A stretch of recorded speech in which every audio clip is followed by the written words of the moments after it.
What's up, Bob? Eduardo Talbert here. This is Monster Tutorials. There's a cool video because it's like a Q&A session. I'm going to answer all the questions that you guys have left me on the last few videos. I'm going to pick a few questions here and there so that everybody can see the answer. Quite often it's the same question asked multiple times. So I've selected a few questions, but first check this out. So as some of you may know, we made some brains last tutorial. So just squishy brains. And I was messing around the other day and I took this skull right here and I made this little setup. It's like a brain surgery, right? It's got like veins and everything.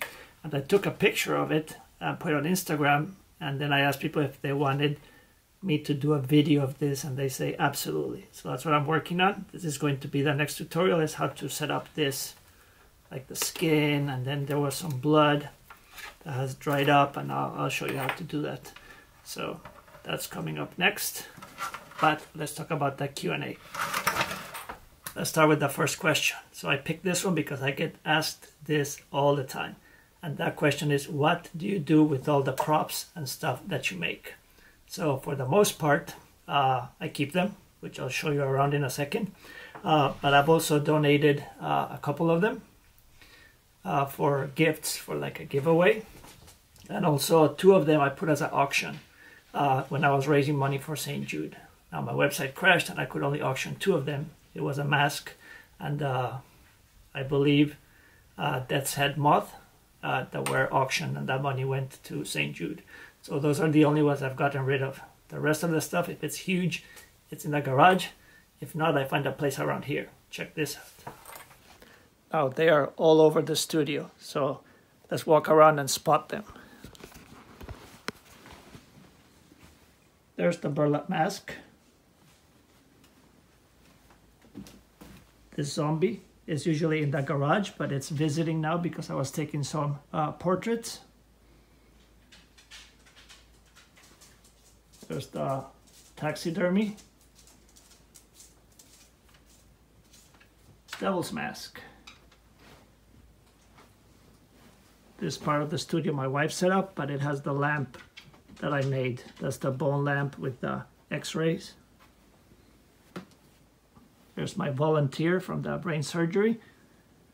But there is the mummified fairy. Camp Crystal Lake sign, and the mask that we made. What are you doing, man?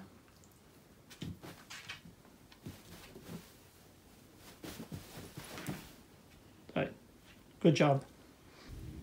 Mummified bat. Don't eat it. A lot of my stuff goes on these shelves. So we have the little pumpkin from the mini skeleton prop challenge and the creepy doll from the creepy doll challenge. There's the Texas Chainsaw Massacre mask, rotten pumpkin. This was from a store, but in one of the shows, in one of the videos, I was showing how to make this crackle finish. So I like how it turned out. It looks like a witch doctor. There is an animated tombstone, clown mask, dead fairy. Thumbs up if you like this video. Give it a thumbs up.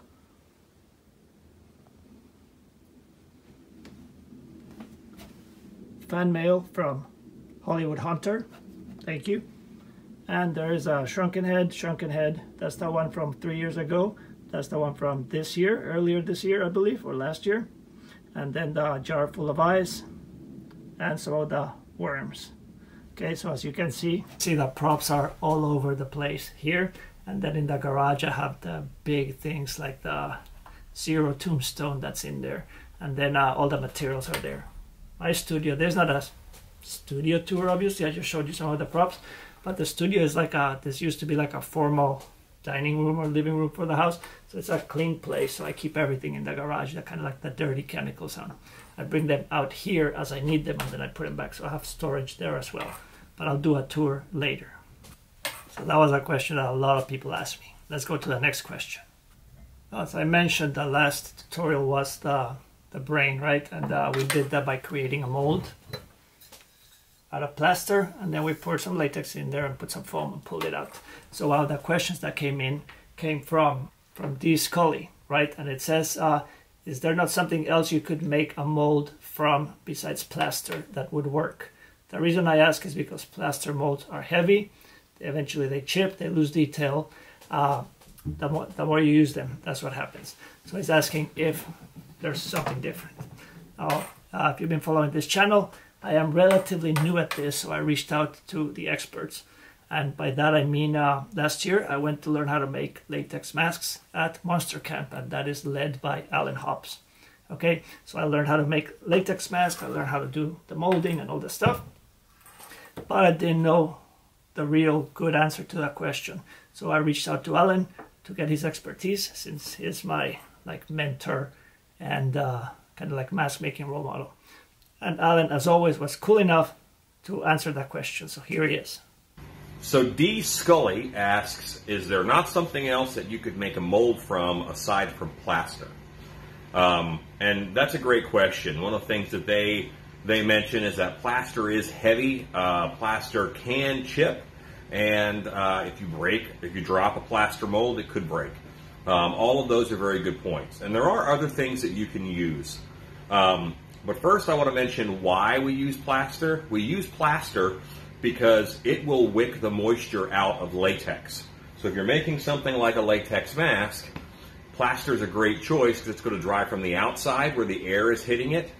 And then it's going to, well, I guess the inside, but then inside the mold where the surface of the latex is touching the plaster, it sucks the moisture out of the latex. So it's drying from both sides. And you build up a skin pretty quickly. If you don't use a plaster mold when you're making something like a latex mask or latex props, then what happens is you can use resin, which is basically plastic. You can use epoxy, which is basically plastic. Those two materials you can both use. They're more expensive, and they don't wick the latex. Basically, you're putting it into a nicely shaped bucket. So you can get a mask out of it, but it's not going to skin up like it will in a plaster mold.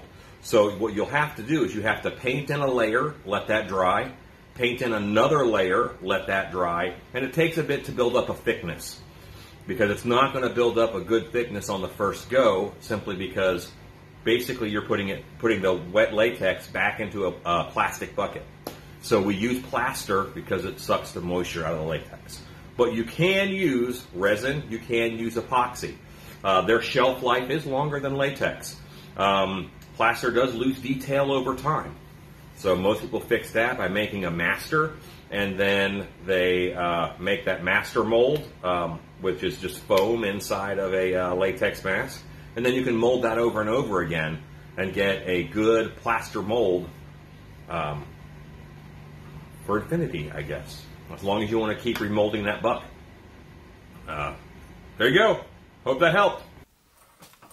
The next question is related to this one, and it came from Donna, and it said, too many steps. Why not just layer liquid latex over the brain Jello mold instead? She's referring to this Jello mold that they sell at the dollar store, right? So the answer is twofold. One, the video that I made wasn't trying to be like the easiest way to make a brain. It was one way to make a brain, and that included sculpting it out of clay, making the mold, pulling the latex, and all the stuff that you saw, right? So that's the first part of the answer. The second one is that, as Alan mentioned, this is porous, which means you put the latex in there and it sucks the moisture out of the liquid latex, leaving the rubber. This is not. So if you put the latex here, it just sits there. And as Alan said, it's just a fancy bowl or a fancy bucket. What you would have to do is use some of that brush up latex, like this one from Black Lagoon. Right, so this is mask making latex and it's really creamy. And in that case, you would take a brush it in here, then let it sit until it dries. In other words, don't fill it up with latex and let it dwell, because it's not going to do anything. It's just going to, so you're going to brush it on, then maybe use a hair dryer or a fan, and get that layer nice and cured. Then pour brush another one, and then another one until you get the thickness you want. Then you peel it off and you got your brain mold. So yes, you could do it this way. We just chose to do it that way. Thank you for that question, Donna. That makes a lot of sense. The other question was, in 2 videos ago, I designed a t-shirt and I showed you how I did it on the video. And then I also showed you the new models of t-shirts that I have for this year, like this Spectrum rainbow style. And this one's long sleeve. And one person asked if they were coming in short sleeve. One person asked if they were coming in ladies styles. And one person asked for sleeveless. And the answer to all 3 of those is yes. Yesterday I added all 3 options. So there's sleeveless, there's short sleeve, and then there's ladies styles. Okay, so go check them out if you want. The link is below. Next question. This one comes from Ken N. That's all it says. It says, sorry if I missed it, but why didn't you use any mold release on the clay and then later on the plaster?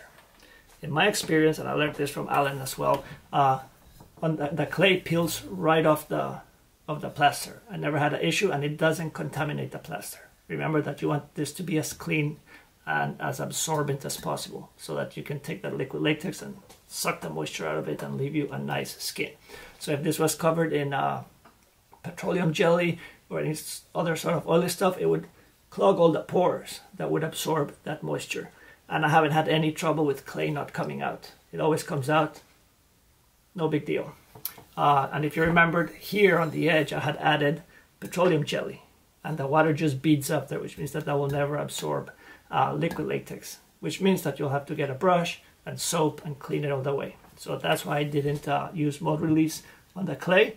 And then on the latex, the way that I learned it, it peels right off, right? And again, you don't want to contaminate your plaster with chemicals that you don't have to. Okay, so you get just the clay that is natural, mostly natural, I think. And then the latex, which is like natural rubber, and it doesn't add any layer there.